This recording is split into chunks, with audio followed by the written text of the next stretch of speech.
अल्पवयीन मुलं जी आहेत ही क्राईम का करतात, तर या आधीच्या ज्या पण थिअरीज आपण अभ्यासलेल्या आहे त्यामध्ये काय सांगितलेलं आहे की ते क्राईम यासाठी करतात कारण की क्राईम थ्रू त्यांना काय करता येतं आहे, अर्थार्जन करता येतं आहे. म्हणजे they are able to earn money. म्हणजे for them crime is a way to earn मनी.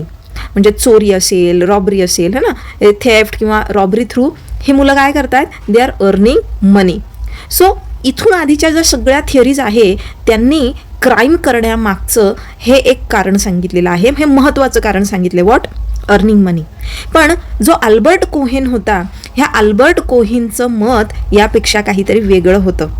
तर त्याच्यामध्ये लोक क्राईम यासाठी नाही करत की त्यांना पैसे कमवायचे आहेत, त्याचं रिझन अजून काहीतरी वेगळं आहे. तर ते काय आहे नेमकं बघूयात आजच्या ह्या व्हिडिओ लेक्चरमध्ये. So yes, hello everyone, I am advocate Asmita Rupwate आणि आज आपण डिस्कस करत आहोत अल्बर्ट कोहेनची the theory of delinquent subculture. तर बघा, कोहेनच्या आधी ज्यांनी पण ह्या क्राईम रिलेटेड थिअरीज मांडल्या आहे त्यांनी कसं एक्सप्लेन केलेलं आहे, they have explained crime as a way to earn money. Okay, पैसे कमवण्याचं एक साधन आहे crime.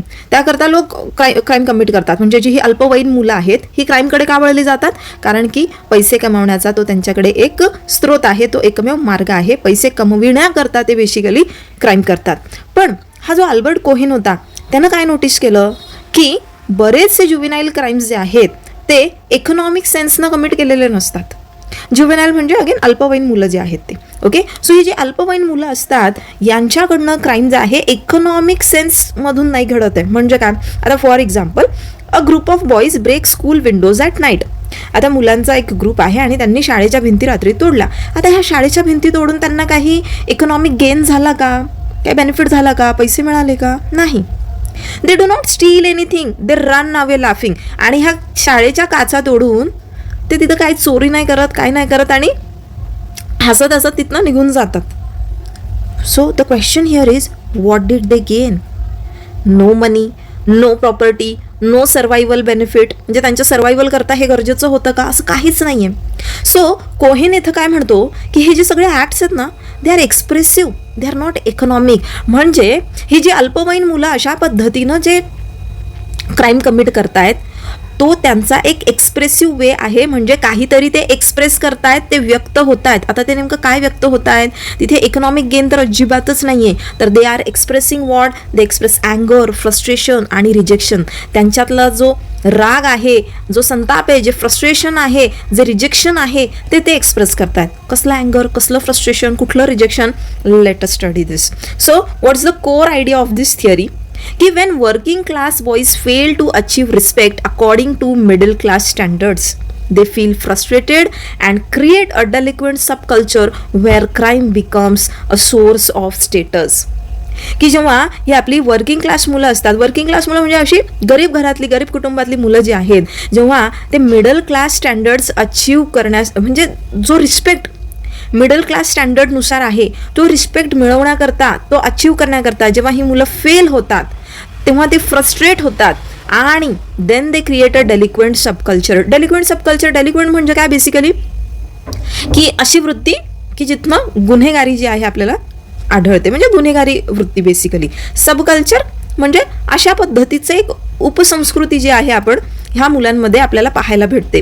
Wear crime becomes a source of status. आता तिथे क्राईम जो आहे हा क्राईम ते का करतायत, not to earn money but to earn a status. Okay, इथे पैसे कमवण्याकरता नाही तर स्टेटस अर्न करण्याकरता ही लोक जे आहे क्राईम करतात. आपल्याकडे पण बघा, एखाद्या व्यक्तीनं मर्डर वगैरे केला की लगेच त्याला पॉलिटिक्समध्ये एंट्री भेटते, हो की नाही, एक स्टेटस म्हणून पाहिलं जातं. So yes, let us continue this theory. आता इथे पहा, status frustration the psychological base. इथे काय आहे, मुळात बेस काय आहे, स्टेटस फ्रस्ट्रेशन. आता स्टेटस फ्रस्ट्रेशन म्हणजे काय की सोसायटी जी आहे ती त्यांना रिस्पेक्ट नाही करत, कारण सोसायटीचे जे काही एक्सेप्टेड स्टँडर्ड्स आहे, काही नॉर्म्स आहे त्याच्यामध्ये तुम्ही फिट नाही होते आणि म्हणून सोसायटी तुम्हाला काय करते, ती एक्सेप्ट नाही करत म्हणण्यापेक्षा ती तुम्हाला रिस्पेक्ट नाही करत आणि त्याच्यानं ही लोक काय होत आहेत, ह्युमिलिएट होत आहेत, ते अँग्री फील करत आहेत. आता याचं एक उदाहरण आपण बघूयात. Suppose a boy from a poor background joins a school. Okay, एक अतिशय गरीब घराण्यातला मुलगा आहे, गरीब कुटुंबातला मुलगा आहे आणि तो एक शाळा जॉईन करतो ज्या शाळेमध्ये इंग्लिश फ्लुएन्सी इज प्रेस्ड, की ज्या व्यक्तीचं इंग्रजी भाषेवर जास्त प्रभुत्व असेल अशा विद्यार्थ्यांचं कौतुक होतंय. आता हा बिचारा तर येतो अतिशय गरीब घराण्यातनं, याचं इंग्रजी जे आहे तसं असणार आहे का? नाही. ओबिडियन्स इज रिवॉर्डेड, जो ओबिडियंट आहे म्हणजे जो आज्ञाधारी आहे त्याला जे आहे चांगलं म्हटलं जातं. Academic success defines good student, आणि इथं तुमचे इतर गुण कौशल्य नव्हे तर फक्त ॲकॅडमिक सक्सेस म्हणजे तुम्ही परीक्षेमध्ये किती मार्क मिळवतात त्याच्यावर ठरतं की तुम्ही whether you are a good student or bad student. आता हा जो गरीब घरातला मुलगा आहे, ही स्ट्रगल्स विथ स्टडीज, तो खूप स्ट्रगल करतो है ना, बिकॉज ऑब्व्हियसली त्याच्या घरात ते वातावरण नाही आहे, त्याच्याकडे सगळ्या त्या सोयीसुविधा नाही आहे. He is scolded publicly. आता स्कूलमध्ये त्याला जर इंग्लिश बोलता येत नाही आहे, आणि हे बघा हे असं बऱ्याचदा आपल्यासोबतही घडलेलं असतं, हे माझ्यासोबतही स्कूलमध्ये असताना घडलेलं आहे, so I can very well relate with this. Okay, तो ही मुलं जी आहे ही स्ट्रगल करतात, त्यांना पब्लिकली स्कोल्ड केलं जातं, म्हणजे शाळेत असेल किंवा इतरत्र पण कुठे असेल तर यांना स्कोल्डिंग्स मिळतात. म्हणजे कोणी प्रेज नाही करत की they are trying to improve their self, or they are trying to learn something, पण यांना रागवण्यात येतं, ओरडण्यात येतं, ह्युमिलिएट करण्यात येतं. And that boy, this boy he is labelled as bad or slow. एक तर त्याला बॅड बॉय म्हणून लेबल केलं जातं किंवा स्लो आहे, खूप स्लो आहे हा, ह्याला काही येतच नाही, है ना, की ही is not that active, he is not that smart, हे असं सगळं बोललं जातं. आता टीचर जी आहे कोणाला प्रेज करते? टीचर जे आहे ते टॉप स्टुडंट्सला प्रेज करतात. This boy is always punished or ignored. आता ह्या मुलाला कायमच पनिशमेंट मिळते किंवा त्याला इग्नोर केलं जातं, म्हणजे is not given that much importance, is not given that much motivation, असं काहीच नाही आहे. क्लासमेट्स मॉक हिम. पहा, एखाद्याला वाचता येत नाही आहे किंवा इंग्रजी बोलता येत नाही, तुम्ही एका अशा शाळेत आहे जिथे सगळेजण एकदम टॉप क्लास सोसायटीमधनं, हायफाय सोसायटीतनं येतात, सगळ्यांच्या घरी इंग्रजीचं वातावरण आहे, ह्या बिचाऱ्या पोराच्या घरी असं नाही आहे, आणि definitely then everyone will laugh at him. Mock करणं म्हणजे काय? चिडवणं वगैरे, हसणं.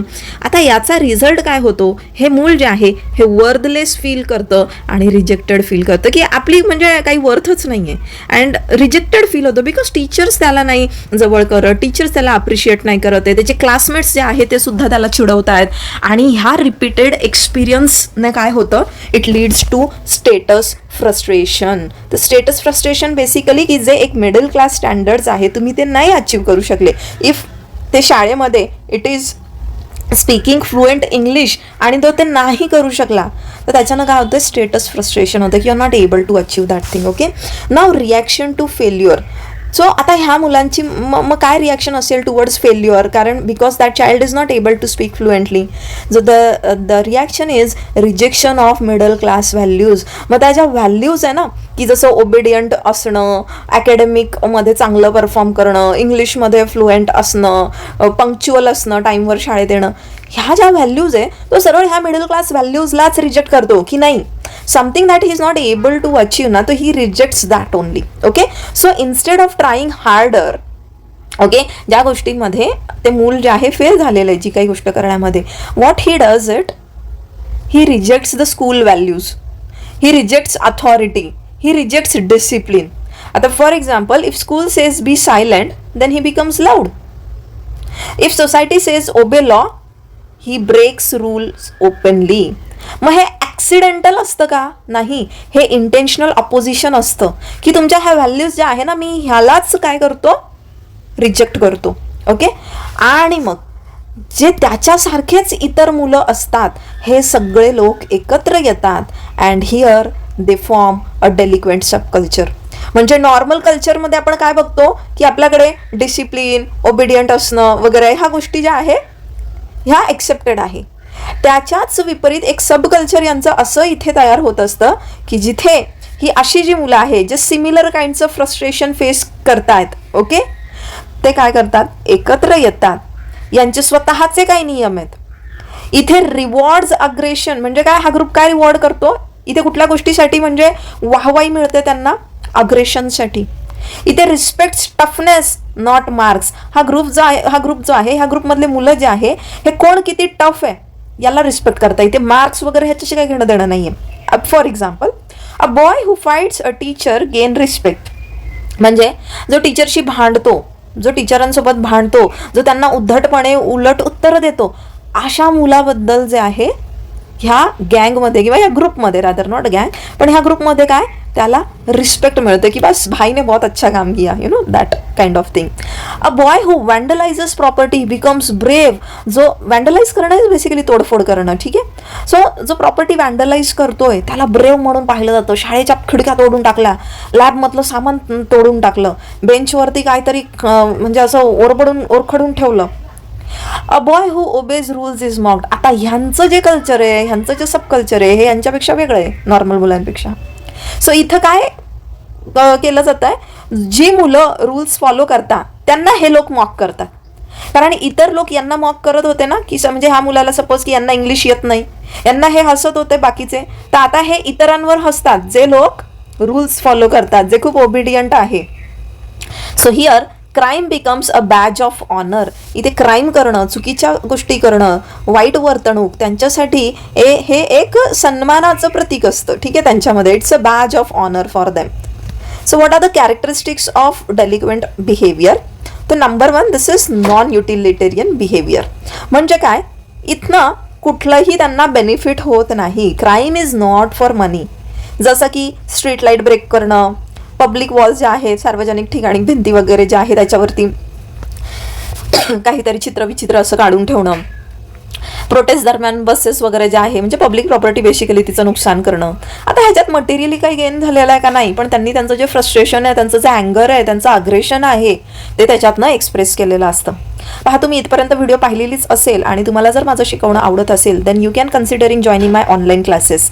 रोज संध्याकाळी आपले ऑनलाईन क्लासेस चालतात.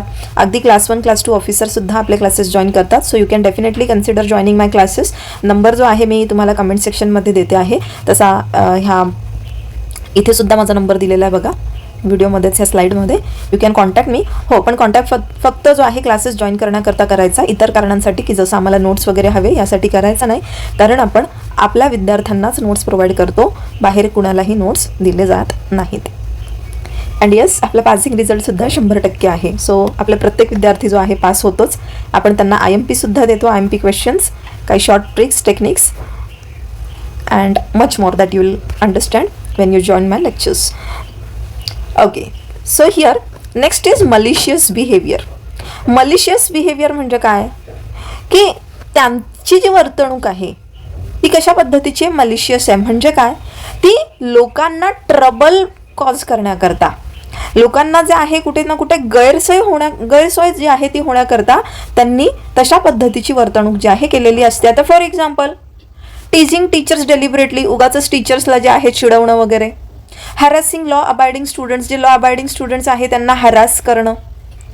Threatening passers by for fun, you know बाजूने जे येणारे जाणारे लोक असतात उगाचच त्यांना जे आहे थ्रेटन करणं, डरवणं, धमकवणं जस्ट मजासाठी. याच्यातनं त्यांना इमोशनल सॅटिस्फॅक्शन मिळतंय, बाकी कुठला आर्थिक बेनिफिट नाही. Next characteristic is negativistic behaviour. म्हणजे काय, सोसायटी जी एक्सपेक्ट करते ना त्याच्या एक्झॅक्टली विपरीत हे लोक करतात, doing the exact opposite of what society expects. आता suppose law says follow queue, तर they are going to push. म्हणजे लॉ काय म्हणतोय की लाईनमध्ये, रांगेमध्ये नियम जर असा आहे की तुम्ही रांगेत उभं राहायचं, ते काय करणार, धक्काबुक्की करणार, ते रांगेत नाही उभे राहणार. इफ स्कूल सेज रिस्पेक्ट, ते काय करणार, ते इन्सल्ट करणार. इफ पोलीस सेज स्टॉप, ते काय करणार, पळून जाणार. म्हणजे एक्झॅक्टली विपरीत असं त्यांचं बिहेवियर असणार आहे. Why crime give status inside the group. आता मुळात एखादा व्यक्ती म्हणजे एखादा मूल जे आहे क्राईम करतो, तर त्या ग्रुपमध्ये त्या क्राईम करणाऱ्या व्यक्तीला म्हणजे क्राईममुळे स्टेटस का मिळतंय. आता नॉर्मल सोसायटीमध्ये क्राईम ब्रिंग्स पनिशमेंट, पण इथे डेलिक्वेंट सबकल्चरमध्ये क्राईम ब्रिंग्स रिस्पेक्ट.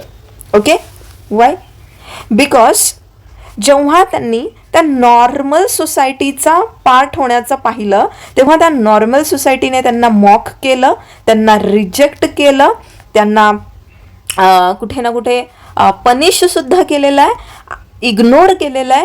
आणि त्यामुळं जो व्यक्ती आता त्या सोसायटीला जे एक्सपेक्टेड आहे त्याच्या अगदी विरुद्ध करतो तेव्हा त्याला रिस्पेक्ट मिळतो. So crime is bringing respect for them.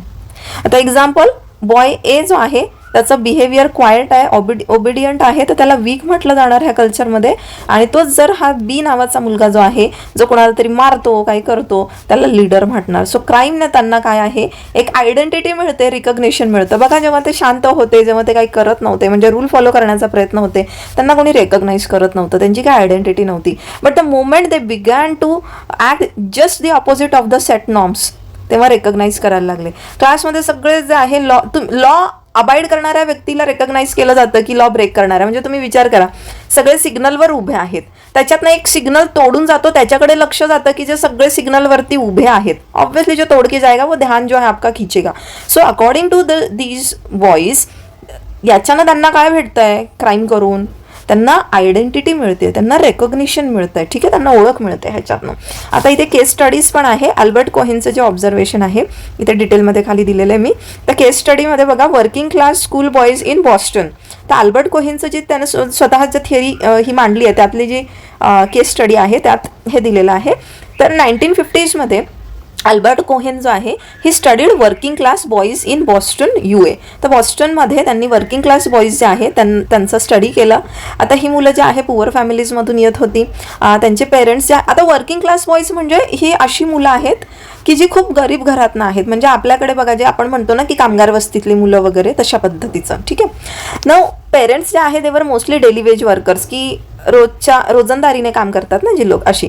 Home environment did not support academics. त्यांचं घरचं वातावरण जे आहे असं नव्हतं की जे अभ्यास वगैरे ह्या गोष्टींना जे आहे सपोर्ट करेल, म्हणजे एज्युकेशन अँड ऑल, ठीक आहे. Then schools followed middle class standards. आता शाळेत मात्र मिडल क्लास स्टँडर्ड जे आहे ते फॉलो केले जायचे, जसं good English, obedience, academic performance. आता ह्या मुलांनी काय प्रॉब्लेम फेस केले की ते रिपीटेडली ना फेल झाले परीक्षांमध्ये. एकतर बघा, घरात वातावरण नाही, गरिबीतनं येत आहेत ते, त्यांच्या घरात कोणी शिकलेलं नाही आहे, अभ्यास घेणारा असं कोणी नाही आहे, लक्ष देणारा असं कोणी नाही आहे. आणि मग याच्यानं काय झालं की रिपीटेडली ते फेल झाले. शिक्षकांनी त्यांना स्कोल्ड केलं, ह्युमिलिएट केलं आणि त्यांना ट्रबल मेकर, बॅड स्टुडंट असं लेबल करण्यात आलं.